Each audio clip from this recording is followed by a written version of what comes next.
Do they start to get resentful that you're the writer, that you're the front man? Yeah, I was like the cuckoo in the nest. Do you ever look at artists and think to yourself, oh, they should have stopped years ago? As far as at the height of their... Yes, I do. What happens when one of the most musically sophisticated frontmen in rock history can't stand the people he shares the stage with? Or worse, the ones making music next door? Sting isn't just a name. He's a persona, sharp, cultured, and deeply opinionated. To millions, he was the voice of the police. But behind the layered chords, literary lyrics, and polished performances was a man who quietly, and sometimes not so quietly, resented the very industry he dominated. He wasn't just picky about his sound. He had strong feelings about everyone else's. Whether it was the raw chaos of punk, the bombastic energy of arena rock, or the flamboyant world-saving of activist superstars, Sting had a sharp word ready, and rarely kept it to himself. Today, we're pulling back the curtain on 6 legendary bands Sting openly clashed with, criticized, or quietly iced out. Some of them were icons in their own right. One of them was the very band that made him a superstar. And by the end of this video, one thing will be clear: Sting wasn't trying to make friends. He was trying to make music, on his terms. But first, let's rewind to the chaos of the late 70s, and a movement Sting wished had never happened. Band 1, the Sex Pistols, the anti-music movement. The late 1970s didn't just change music, they blew it up. Punk rock erupted like a Molotov cocktail, loud, messy, and unapologetically raw. And at the center of the chaos were bands like the Sex Pistols, who didn't just reject the rules, they burned them. But while fans were spitting beer and screaming lyrics in dive bars, Sting was watching from the sidelines, unimpressed. To him, punk wasn't a revolution. It was a regression. He once said, "The idea of playing badly on purpose didn't appeal to me. Punk was about attitude. I was more interested in harmony." That one line summed it up. Where punk embraced disorder, Sting craved structure. The Sex Pistols were anti-everything, anti-industry, anti-polish, anti-melody. To Sting, it wasn't music. It was noise with a manifesto. What's ironic? The Police, Sting's own band, were lumped in with the punk movement early on. But that label never sat right with him. He didn't see himself as part of a rebellion. He saw himself as building something, jazz, reggae, pop, fused into something new. Punk was the wrecking ball. Sting was the architect. And Johnny Rotten? Just another loud voice shouting over the sound of progress. But punk wasn't the only sound that clashed with Sting's vision. Next up, a band he sang with, and allegedly resented ever since.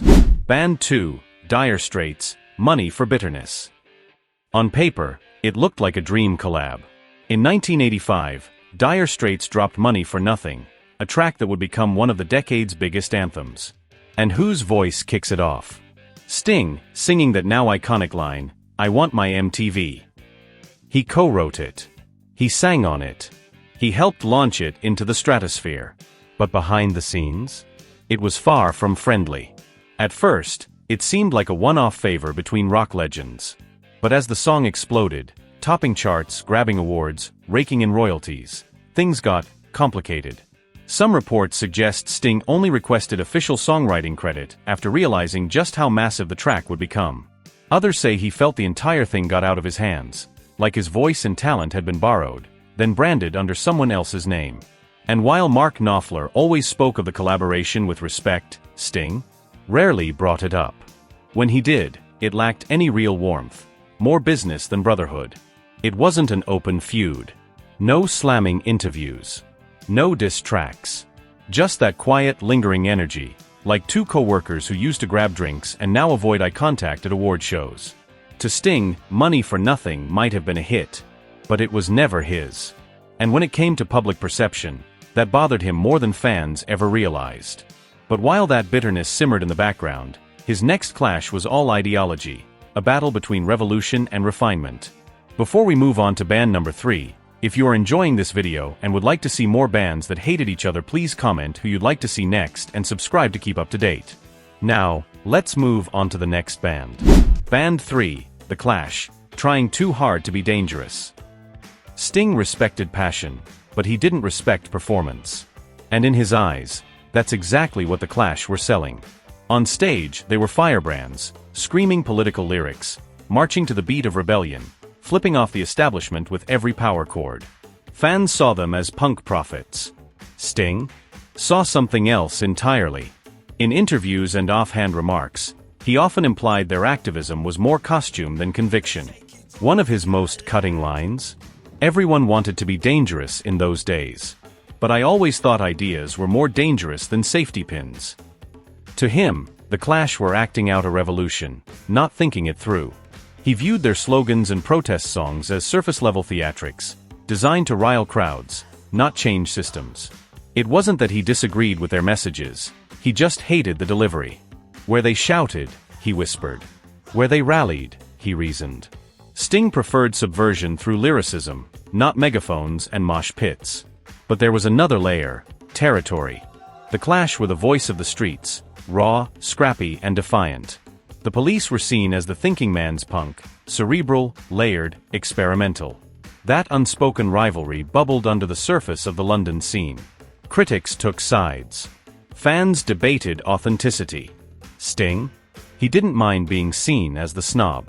Because in his world, the only thing more overrated than anger was pretending it made you deep.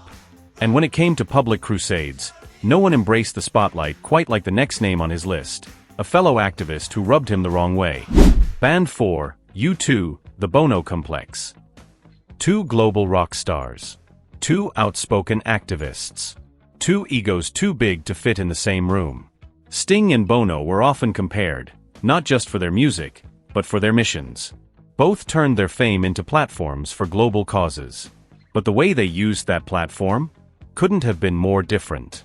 Sting preferred subtlety, quiet fundraisers, benefit concerts, behind-the-scenes philanthropy. Bono was flying first class to shake hands with presidents, surrounded by cameras and headlines. And Sting noticed. In one interview, dripping with sarcasm, he quipped, "Bono gives charity a bad name." Ouch. He couldn't stand what he saw as performance activism, where helping the world started to look more like a PR campaign. The red carpets, the speeches, the stadium tours tied to causes, it all felt disingenuous to him. Sting believed in impact, not image. But the tension wasn't one-sided. Bono reportedly viewed Sting as too intellectual, someone more concerned with appearing thoughtful than actually connecting with real people. Where Bono got his hands dirty, Sting stayed clean. Cold. Distant. Their relationship became a masterclass in passive aggression. Polite jabs, awkward interviews, a shared silence that said more than any public feud ever could. To fans, they were rock royalty fighting the same fight. To each other, they were rivals dressed as allies. And while Bono was soaring across the globe, Sting turned his critical eye on another band, one that, in his words, should have stopped decades ago. Band 5, The Rolling Stones, Dancing Dinosaurs. There are some bands that age like fine wine. To Sting, the Rolling Stones aged more like a fossil. By the 1990s, the Stones were still packing stadiums, strutting across stages like it was still 1969. Fans called it legendary. Sting called it embarrassing. In a moment of brutal honesty, he said, "It's like watching a dinosaur trying to dance."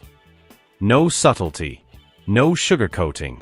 Sting saw their ongoing tours and retro revival shows not as triumphs, but as symptoms of creative decay. To him, the Stones weren't evolving. They were coasting, clinging to past glory instead of forging something new. While Mick Jagger was still shaking hips and Keith Richards kept doing whatever Keith Richards does, Sting was composing symphonic suites, exploring world music, dabbling in opera. He wanted to move forward. The Stones, he thought, were trapped in a loop. And if there's one thing Sting couldn't stand, it was stagnation. He didn't deny their legacy, but he questioned their relevance, and made no effort to hide his belief that at some point, artistic self-respect meant knowing when to stop. But Sting didn't save his harshest words for aging rock stars or political posers. His fiercest resentment was aimed squarely at the very band that launched him into superstardom. Band 6, The Police, the band he hated most. Out of all the bands Sting clashed with, the one he resented most was his own. Yes, The Police, the trio behind Roxanne, Message in a Bottle, and Every Breath You Take. The band that turned Sting into a global icon. Behind those hits, a war zone. Forget creative differences. This was full-on combat. Drummer Stuart Copeland once said, "We had physical fights in the studio. Not just yelling, actual punches." At the center of it all was Sting, the de facto leader, the perfectionist, the control freak. He'd rewrite bandmates' parts. He'd demand final say. And slowly, what started as collaboration turned into a dictatorship. The tension wasn't just artistic, it was personal. Ego met ego. Tempers exploded. And the bigger they got, the more fractured they became. By the time their most successful album Synchronicity hit the shelves, the band could barely be in the same room. In one interview, Sting admitted, "We couldn't stand to be in the same room. I just wanted out." And when the Police disbanded in 1986, there were no dramatic farewells or heartfelt goodbyes. Just silence. Sting walked away, and never looked back. For a man obsessed with evolution, the Police became a prison. Too loud, too toxic, too limiting. And in the end, no band, no matter how iconic, was worth sacrificing peace of mind. But what ties all these feuds together? To Sting, they represented chaos, ego, nostalgia, everything he tried to leave behind. Whether it was punk's rawness, rock's excess, or even his own band's dysfunction, he saw himself as above it. A composer among performers. A thinker in a sea of noise. Love him or hate him, Sting never played along, he played a part. And when you believe you're playing chess while everyone else is playing checkers, you're bound to make enemies.